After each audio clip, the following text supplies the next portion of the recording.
बिस्मिल्लाहिर्रहमानिर्रहीम। लाखों करोड़ों दुरूदो सलाम मोहम्मद मुस्तफ़ा सल्लल्लाहु अलैहि वसल्लम और आले मोहम्मद पर। मैं हूँ उमर दराज गुंदल। सच्ची बात यह है कि अगर ये कहा जाए कि इस हुकूमत के हवास के ऊपर, नर्व्स के ऊपर इमरान खान सवार है या ओवरऑल सिस्टम के ऊपर, तो ये कहना गलत नहीं होगा। लेकिन एक बात और कि अगर ये कहा जाए कि इस हुकूमत को अपने होते हुए किसी और दुश्मन की जरूरत नहीं है, तो यह बात भी गलत नहीं है। ये खुद अपना पोल खोलते हैं, ये खुद बताते हैं। यानी एक शख्स तनवीर अहमद एक बिजनेसमैन है, वो पाकिस्तान आते हैं, उनकी मुलाकात इमरान खान से होती है। जाहिर है कि वो मुलाकात कैसे हो सकती है? वो मुलाकात जो है वो या एस्टैब्लिशमेंट की मर्जी से हुई या एस्टैब्लिशमेंट की ख्वाहिश के ऊपर हुई, वरना तो यहां पे जो लोग नाम देते हैं उनकी मुलाकातें भी नहीं हो सकती, इमरान खान की फैमिली की मुलाकात भी नहीं हो सकती, और उनका नाम भी इन लिस्ट में शामिल नहीं था। और वो मुलाकात मीडिया में रिपोर्ट भी नहीं हुई कि मुलाकात हुई, लेकिन हमें पता चल गया कि मुलाकात हो गई है, उन्होंने मान भी लिया, बाद में रौला पड़ गया। वो मुलाकातें क्यों हुई, सब कुछ ही वो राज खुल गया।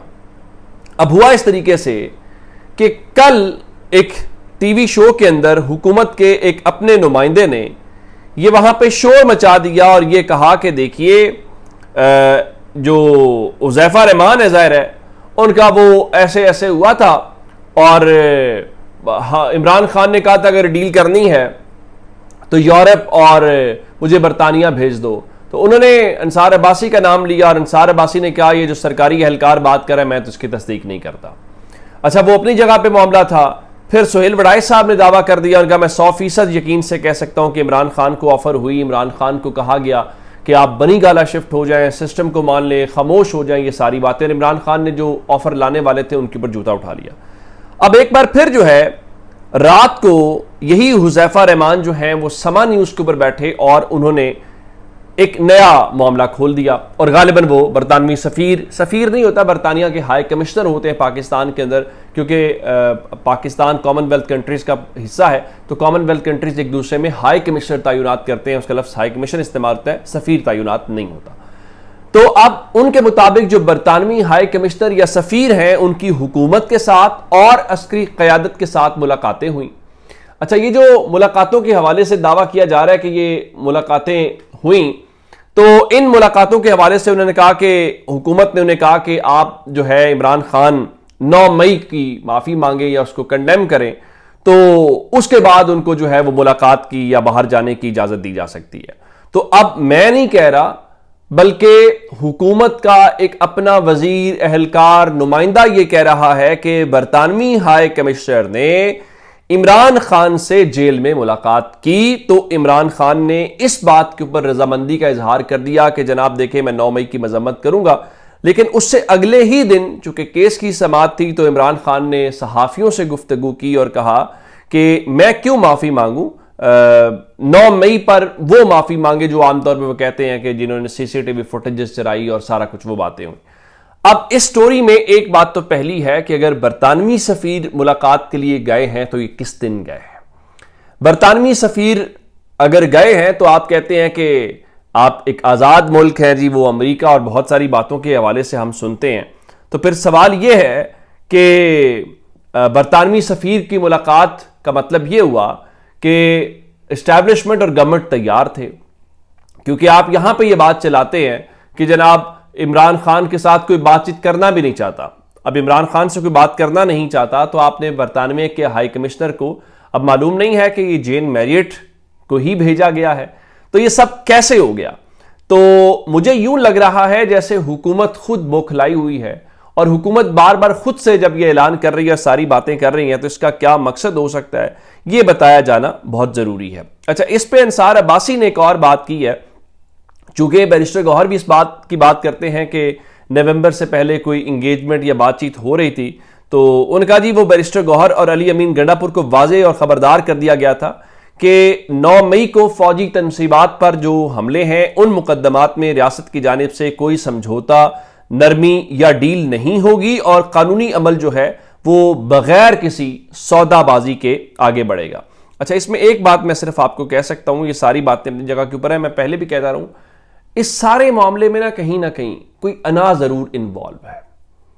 एक जानिब आप कहते हैं ना कि इमरान खान के जी फलां गुनाह नाकाबिले माफ़ हैं, नाकाबिले माफ़ी हैं, तो मैं कहता हूं सिर्फ इतना से नाकाबिले माफ़ी है कि इमरान खान उनकी टर्म्स एंड कंडीशंस के ऊपर मान नहीं रहे। जिस तरह पता चल गया जी, एक तो पहले दिन से है जी, आप 9 मई की मजम्मत करें या 9 मई के ऊपर माफ़ी मांगे तो चीज़ें, और सच्ची बात यह है कि अगर ये मुतालिबा इस्टेब्लिशमेंट का है तो अगर इमरान खान एक बार ये कह दें उनके अल्फाज में या इवन उनके अकाउंट से ट्वीट हो जाए, तो मैं ये कह सकता हूं कि उनके सारे जो गुनाह हमें कहा जा रहा है नाकाबिले माफ़ी हैं जी, इमरान खान ने वो किया जो तारीख में किसी ने किया, ये सारे माफ़ हो। उसकी वजह क्या है कि ये जो सिस्टम इस अदालतों के अंदर या ओवरऑल पाकिस्तान के अंदर मौजूद है, वो सिस्टम बोझ बना हुआ है। वो सिस्टम, कल जो सुहेल बड़ाइच का जुमला था ना कि जब तक तहरीक इंसाफ ताकतवर है ये हुकूमत चलती रहेगी, ये पूरे का पूरा जो एक हाइब्रिड प्लस रिजीम है या हाइब्रिड प्लस जो अरेंजमेंट है, ये इस बुनियाद के ऊपर नहीं है कि इनका आपस में इस्टेब्लिशमेंट का, नून लीग का, पीपल्स पार्टी का, इन सब का आपस में बहुत प्यार है और ये सेम पेज के ऊपर हैं, ये लाइक माइंडेड है। नहीं, इसलिए नहीं। वजह यह है कि ये बुग़्ज़ इमरान खान है। पीपल्स पार्टी नून लीग को डराती है, नून लीग पीपल्स पार्टी को डराती है, शायद इस्टेब्लिशमेंट इनको डराती हो या ये इस्टेब्लिशमेंट को कहते होंगे भाई इमरान खान आ जाएगा। तो इस पूरे निज़ाम की अगर गारंटी की बात की जाए या इस पूरे निज़ाम की जो इंश्योरेंस है, वो एक जुमला है कि इमरान खान आ जाएगा। अच्छा, इमरान खान आ जाएगा तो इमरान खान के आने से क्या होगा, असल वो खौफ है जिसकी बुनियाद के ऊपर सारी सूरत हाल है। और इमरान खान के आने के हवाले से अब वो मैंने आपको बताया था कि न्यूयॉर्क टाइम्स के अंदर जो अमेरिकन पाकिस्तानी डॉक्टर्स हैं उन्होंने एक इश्तिहार दिया है, उसको लेके शोर शराबा हो रहा है। देखें, इमरान खान कह रहे हैं कि मैं अमरीकी मफादात को लेके आगे चलूंगा। फिर कहा जा रहा है ये बताइए ना कि आप इतना बड़ा जो इश्तिहार है वो कैसे दे रहे हैं। तो किसी ने आज लिखा ये तहरीक इंसाफ वाले भी ना अल्लाह के बड़े नेक बंदे हैं। और भाई न्यूयॉर्क टाइम्स में लाखों डॉलर्स का उनका जो इश्तिहार है वो ना दे, बल्कि एक 50 रुपए का स्टाम्प लेके आएँ और 50 रुपए के उस स्टाम्प के ऊपर जो है वो माफ़ी शाफ़ी मांगें और आपके बहुत सारे जो मसाइल हैं वो हल हो जाएंगे और आप इन चीज़ों में पड़ेंगे नहीं। अच्छा, चलते हैं आगे। एक और ख़बर कि जनाब आप पाकिस्तान में आपके लिए, मेरे लिए बहुत मुश्किल फ़ैसले, आज पेट्रोल बढ़ गया है, आज वो बढ़ गया है, आज ये बढ़ गया है।